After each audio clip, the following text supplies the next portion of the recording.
Hello, everyone. Welcome to another Friday with Josh and Eliza. Mm. Welcome back. We're here to answer all the questions you want to ask about accent acquisition and English learning, but perhaps have been nervous too. Today, we're going to be breaking out a new segment. I'm very excited. Yeah, this is a great segment. Category is phrases.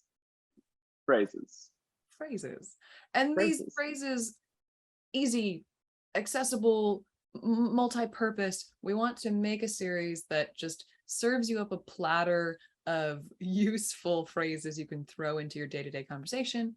And if you have questions about pronunciation, pop those in the comments. But we're going to be focusing more on meaning and context so that you can apply these to your life as quickly as possible. Yes. Yeah. So, Eliza, what kinds of phrases are we talking about today? Well, today's video is going to be about phrases that you can use to demonstrate active listening. So you're hearing a story, somebody is giving you information, maybe they're even explaining, your job or directions or something. And you need to demonstrate to them that you are engaged and listening and invested. And sometimes it can be a little nerve-wracking. What do you say without taking away from what they're doing? How do you just sort of be present and excited? But we've got you covered. We're going to give you a whole flurry of options. Yes. So, Josh and I were discussing, and we have come up with subcategories within this category of phrase. So we've kind of grouped these phrases that show active listening into 3 categories. Josh, what are they? So our 3 kinds of phrases that you can use to demonstrate active listening are, let me do that again. So the 3 kinds of phrases that we can use to demonstrate active listening are confirmations, negations, and exclamations. So let's break those down individually. Let's start with confirmations. And you might have noticed when Eliza was just describing what we were going to be talking about, I popped a couple of confirmations in there. I did, yeah. So it was accompanied by a physical gesture too, right? I nodded my head, my eyes got a little wider, my eyebrows went up. Yeah. Right. So that kind of just little pop-in phrase is a confirmation. What other things would be put in this category of confirmation listening phrases? Yes, I think this is a great method to demonstrate active listening because it doesn't take away from the sort of momentum of the person who's talking. You can use a lot of different words as long as they're sort of positive and affirming. Yeah. Right.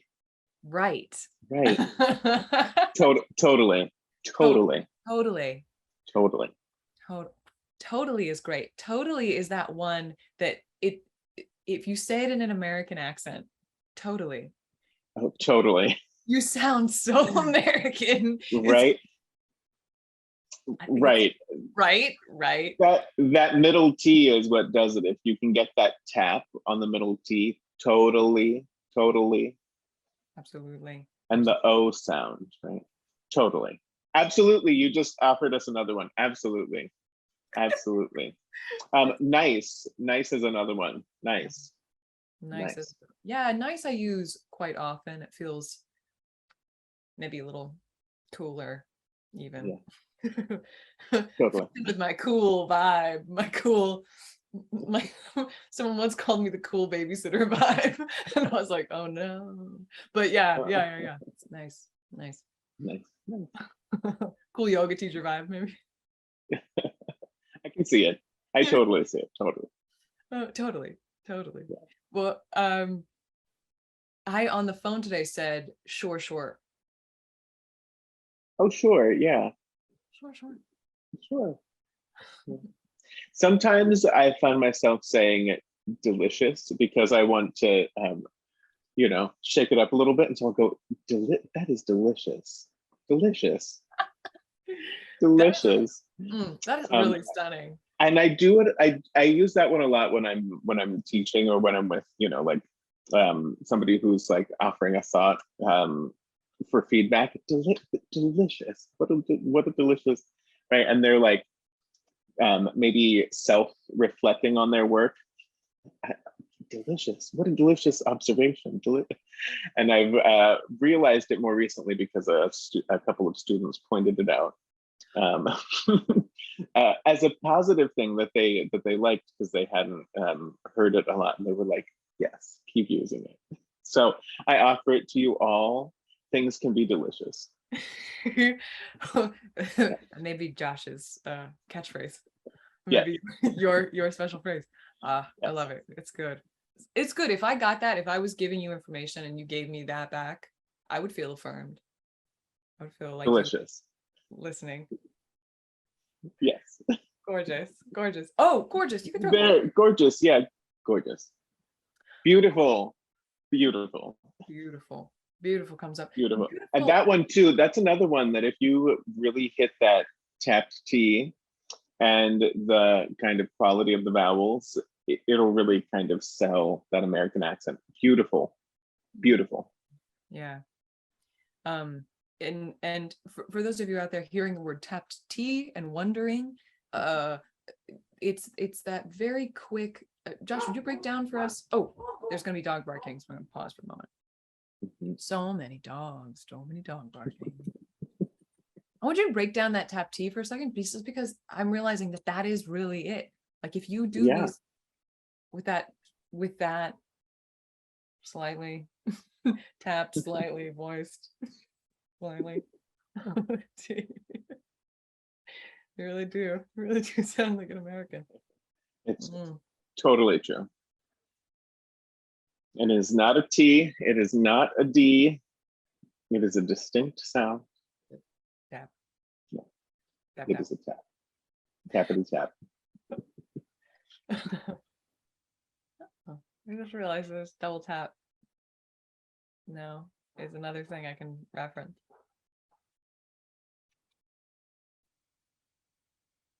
You think it's okay if there's dogs barking in the background? I don't really hear them right now. Okay. I did it first, but are they still going? A little bit, but let's just jump back in. Okay. Yeah, I don't hear them. So where do you want to pick up from? I'll say for those of you hearing the phrase tapped T, yeah. T, Josh is gonna break it down. What happens inside? Totally. So for those of you hearing the phrase tap or tapped T and wondering what that is, Josh is going to break down exactly how to pronounce that tap right now. Totally. So I just did one. It's a really quick action with the front of the tongue moving up to the alveolar ridge. And so this is the same place where many of us make a t or a d sound, but this action doesn't completely stop the sound. It goes up and literally taps and moves away. And this sound is used in Spanish as the single R sound, like cara, word for face, cara. But we use it in English too for intervocalic T. So that's T between two vowels. In a word like totally, or a word like butter, or in a phrase like, what if? What if I bought some butter? So tapping the T is distinctly American. Other accents do it too, but we do it very specifically for intervocalic T. So if you're using that intervocalic tapped T, you're kind of phrase is going to sound American. It's going to slide right into the conversation. And if you're using an affirmation or what did we use? What did we say again, Josh? Confirmation. Confirmation. Yeah. Confirmation or affirmation. Sorry, we just completed, we were talking about confirmations, intervocality, anything to wrap up confirmations? No, I think let's just move into category 2. Let's, because I'm excited about this category. This is my favorite. Category 2 is great. So Eliza, why don't you tell us about our next category for active listening phrases? Okay, so in a huge variety of social situations, you can use this category, which we have called negations. These are words that essentially say no, stop, don't, cease. But it is socially understood that you don't want the person to stop. You don't doubt the person. You're not saying like you're a liar, but you say something like no or really? Stop. Stop. Oh, stop. No way. No way. And what this does is it allows whoever is speaking to they then counter you with the energy of yes way, for real, yes. And it's so wonderful to me. I use these all the time in my life, but I can in my like body, I have a memory of like the extra boost of that it gives whoever is leading the conversation. Exactly. Yeah. So exactly. I say no, and they go, yeah, right. Yes, right. I couldn't believe it either. Exactly. Exactly. Or like you said, no way. Yes way is one of my favorite exchanges. Yeah. I think one of my favorite is either really question mark. That's a really common one. Someone's talking, you say really, and they say yes, really, and they continue on. So I'd say that's the most all-purpose negation. Really? Question mark? Yeah. But my favorite one is that's crazy. Yeah. I don't know. I think I say it a lot. Or that's wild. That's wild. That's wild. Yeah. Although I feel like that's wild might fit into our third category, perhaps a little bit better. Maybe. Yeah. Well, before we go there, are there any other negations that serve you in your day-to-day? I think we covered them all. We got no way, yes way, no. Oh, stop. Oh, stop. We didn't really talk about in depth, but is one of my perhaps go-tos. Oh, stop. Oh, stop it. That somebody is just being perhaps ridiculous or a little over the top. They're being a little dramatic. And I find it amusing or funny. Oh, stop. Because most of the time it's understood socially that you don't mean stop talking. Yes. It's just a little boost for your friend to say, I won't stop. I'll continue. And it's all in the tone of voice, right? It's all in the inflection, right? And it's, in fact, as you're suggesting, I won't stop, I'll continue and be even more dramatic is usually the energy that the person comes back with, right? I'm going to do what I'm doing and do it even more, right?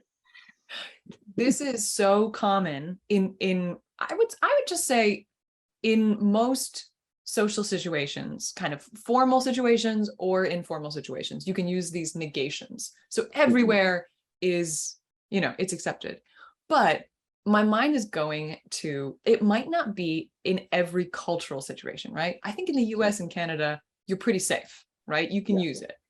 Totally. But I have this memory of it's so normalized here in the US that there's this movie Mean Girls where one of the characters, whose name is Regina George, she hears some amazing news from the new girl and she says, "Shut up," which is a really normal negation. You just say "shut up" and the person you're talking to says, "No, I won't," and they continue.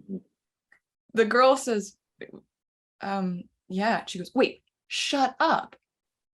And then our protagonist Lindsay Lohan says, "I didn't say anything," but but I think you just use your negations here, and most situations in the US especially, you're gonna be just fine. Yeah. Shut up is a good one. Like, shut up. Yes. And it ties in the theme from last time of that glottal final T. Shut up. Oh, Shut beautiful. up. Shut up. It's delicious. Delicious. All right, our third and final group of phrases you can use to show active listening are exclamations. Yes. And I suggested that "that's wild" might fit slightly better into our exclamations category, because "that's wild" is more of an exclamation than an affirmation or negation, right? It's just like, wow, which is another exclamation. Yes, exclamations are fantastic for a big reason that many of them are sort of neutral in terms of why you're excited or why you're surprised, why you're exclaiming. Wow. Go on. Yeah. Whoa. Is not, negative, right? So it's not a bad thing that's happened. It's not necessarily a good thing that's happened. So you can get away with those and just say them, and there's no chance that you're going to offend anyone by accidentally being like, Yeah. "Shut up." Yeah. Oh my God. Right? Oh my God is Oh my God. is it another exclamation, another good one. Fantastic exclamation. Probably the most well-known American exclamation, I would say. Because if you ask people around the world to do their impersonation of an American, they always say, "Oh my God." Right. Yeah. And it's true. Yeah. And it's so true. I see that. I'm like, we do that. We do that. Oh. Yeah. It's us. Yeah. So, wow. Oh my God. Oh my God. That's wild. That's wild. Mine that I use all the time is interesting. Interesting. Interesting. Yeah. Well, I suppose that's not an exclamation. It's just neutral. No, I've mixed our categories. I reclaim interesting. I keep it for next time. Exclamations. The one I probably use the most is simple intake of breath that says, "I'm surprised." Yeah. I think I use wow the most, probably, out of all of those. Wow. Wow. Yeah. It tends to be my go-to. So the next time you find yourself in a situation where you need to engage with your listener, but also they're giving you information, you can use any of these words. They're pretty much, I would say, with the exception of a few of those negations, acceptable in all kind of levels, to the very formal and the very informal. Yeah. Totally. Yeah. You could use totally in a board meeting, and you could use totally, sitting around a family dinner table. Right. You don't want to use some of those negations, like "shut up." Yeah. Or "oh my God." I wouldn't use those in the more formal situations, right? But some of the more neutral ones, wow, totally. Oh. Right. Nice. That's wild. I think you could use in a really formal situation if you've gotten some really good news, or you've just closed a big contract. That's wild. That's amazing, right? You can use some of those exclamations, but Agreed. in general, you can use all of them in most contexts. Yes. I would vote. I think after this conversation, if I was to put one forward, I might use right with that glottal stop at the end, because right can be a confirmation. Right can be a sort of almost, it's not really a negation, but it's sort of like it's got a question mark on the end. So they go, yeah, of course. Right. Yeah, right. It's lean in a little bit, right? Right. Right. Right. Right. Yeah, I'd say that's a fantastic multi-purpose one. That's my vote for most useful phrase for active listening. Delicious. Yeah. Is mine. Delicious is probably 100%. mine. Nothing beats that. Nothing tops that. Delicious. Well, folks, you heard it here. Go out into the world, try these out, use them. Let us know what works. Let us know what situations you're finding yourself in need of some easy to grab phrases. Let us know if there's one you use a lot that we didn't include today, so that we can talk about it next time. And as always, parting words of wisdom, Josh. A little bit of practice every day goes a long way. Get out there and stay curious. Hi, everyone. Bye.